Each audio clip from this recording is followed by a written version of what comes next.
Every day we wake up, it just seems like the WNBA done traded somebody or they done cut somebody from somebody's franchise. This is becoming too much. You're now tuned in the Paint with Jay. Let's go ahead and talk about it.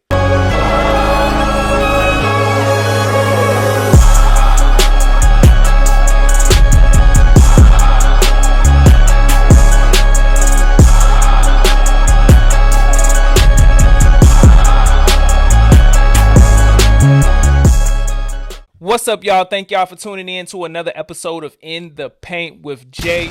I am your host. Make sure that you like, comment, and subscribe to the channel because I'm giving you the most up-to-date content and all the viral content that has to do with women's basketball. Now today we have to go ahead and dive into what happened over the weekend with the WNBA. It was the preseason once again, games 2s and 3s of the preseason. Things got pretty physical and Sunday was definitely a good day to watch some women's basketball. The Dallas Wings had a big game yesterday and they played on Sunday, but according to Azzi Fudd, she is trying to figure out where is the physicality in the WNBA. She is confused on why everything is a foul in the WNBA. Let's take a look. Things under your belt, how would you describe your comfort level? Feel prepared or still working on it? Honestly, I feel more confused. Like, I thought you could be physical in the W, and anytime you touch someone, it's a foul. So I'm not really sure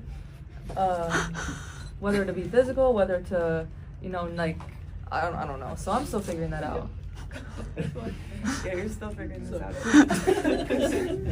Look, I'm not going to lie to y'all. If y'all thought I was going to disagree with Azzi Fudd, I'm not. Azzi Fudd is totally correct on this because I be looking at the W games and I'm just like, yo, that cannot be a foul because the girls, they don't even jump to try to block the ball. They just go ahead and put their hands up. Putting your hands up and you still get a foul called on you. So I'm like, where is the physicality in the W? Because we see a lot of crazy calls and a lot of major fouls in the NBA that the referees be letting stuff slide. But when it comes to the women, it's just like the most simplest little just touch, you always get the whistle blown. So I definitely understand where Azzi Fudd is coming from that. I do feel like some of the women's college basketball games that we watch has more physicality in it than sometimes when we see in the W. So I agree with Azzi Fudd because you're coming in, you're thinking that being that you're on a bigger scale and more competition and more elite players that you would think the physicality would be up. But nope, those referees blow the whistle every time. They blow it every time. And I'm getting tired of it too. So maybe it'll take for the first round draft pick,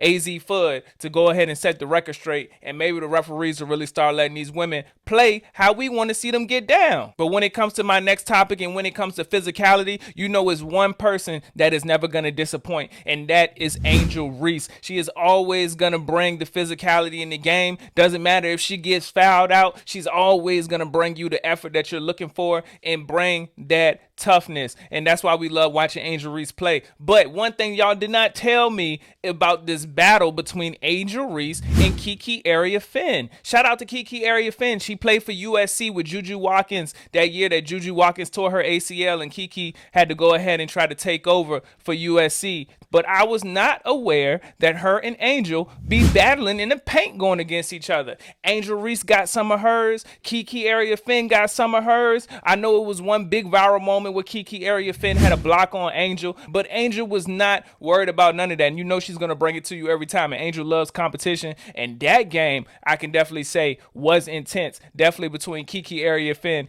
and Angel Reese down in the paint battling it out. Shout out to Angel Reese. She only played 11 minutes and had 10 buckets. She was a little low on the rebounding, which is surprising. She only had 4, but she only played 11 minutes. Now that you know that the preseason is coming to an end, Angel Reese will be playing a lot more minutes. So then we could really lock in and get down to the stats that she should be producing. Y'all are having a field day with this whole entire Angel Reese and Kiki Area Finn thing. I logged in to X and that was the only thing that I seen coming down my TL of so many people talking about that matchup. I didn't know that matchup was going to be as good as it is, but now I am tuned in and cannot wait to see what they do during the regular season. I'm scrolling down X. I see a couple people. One person said, big block by Kiki. Better luck next time to Angel Reese. We love seeing the determination to never give up.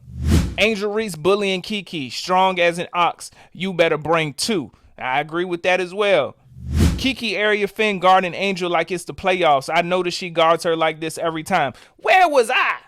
I missed this matchup. Y'all know I be on the Angel Reese matchups and how much she loves to go against people, but I didn't know Kiki Area Finn was on the hit list. But now that I know, I am definitely going to stay tuned in and see what Angel Reese and Kiki Ariafin continue to do when they go up against each other. Because you know the WNBA, they're going to play each other about 12 times in the regular season. So we going to get to see this matchup quite often. Also, Lauren Betts. Shout out to Lauren Betts. She had about 19 points yesterday, and she played a real decent game for the Washington Mystics. The Washington Mystics, they ended up getting the best of the Atlanta Dream. I am excited to see what the Washington Mystics do. I told y'all I'm from Virginia, so I definitely will be going to some of the Mystics games to tune in and see how they play in person. But if it's one thing when it comes to the WNBA, they're always going to shift some things up, make some trades, make some cuts. Just speaking about a former LSU alum, Angel Reese, we got another former LSU alum, and that is Hailey Van Lith. Can y'all believe that the Chicago Sky has cut Hailey Van Lith? She is no longer on the team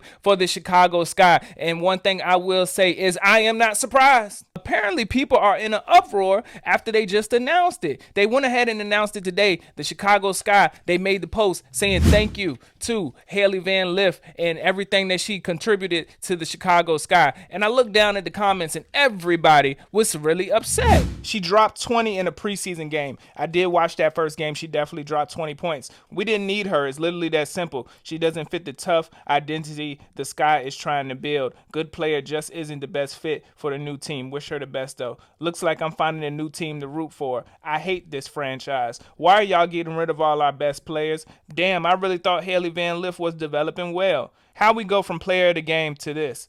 Look, I saw that first game where Hailey Van Lith played, but if you ask me, Hailey Van Lith has always been that player where she might have a big game one time, but she doesn't always consistently show up. And I saw that when she transferred to LSU. She was a beast at TCU. Stats were all over the place. LSU thought they were getting a good point guard. And then when Hailey Van Lith came to the team and she started playing against that competition in the SEC, she looked shook.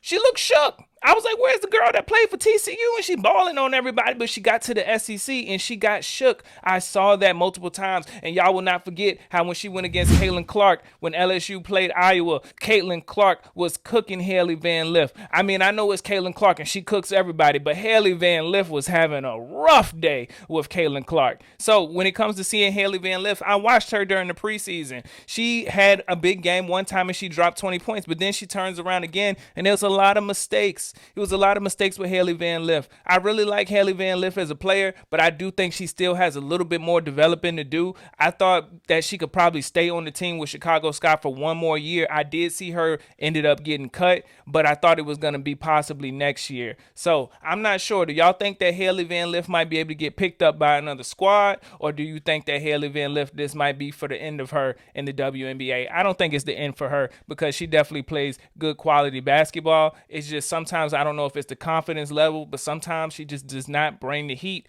every time, and we need that consistency from Hailey Van Lith. So I'm wishing her the best, and I hope that she finds another home and she'll be able to play back on that floor. Let me know what y'all think about Hailey Van Lith getting cut from the Chicago Sky. Make sure you drop them down in the comments below. Also, let me know if you tuned into that game last night with the Washington Mystics and the Atlanta Dream, because that was nice and tough. And do you agree with Azzi Fudd saying that the WNBA is not as physical as she thought it would be? Drop them down in the comments below, and let's go ahead and have this discussion. Thank y'all once again for tuning in to another episode of In the Paint with Jay. Make sure you like, comment, and subscribe. Make sure you turn on my post notifications so you can be the first one to receive an alert every time that I post a new video. I'm out.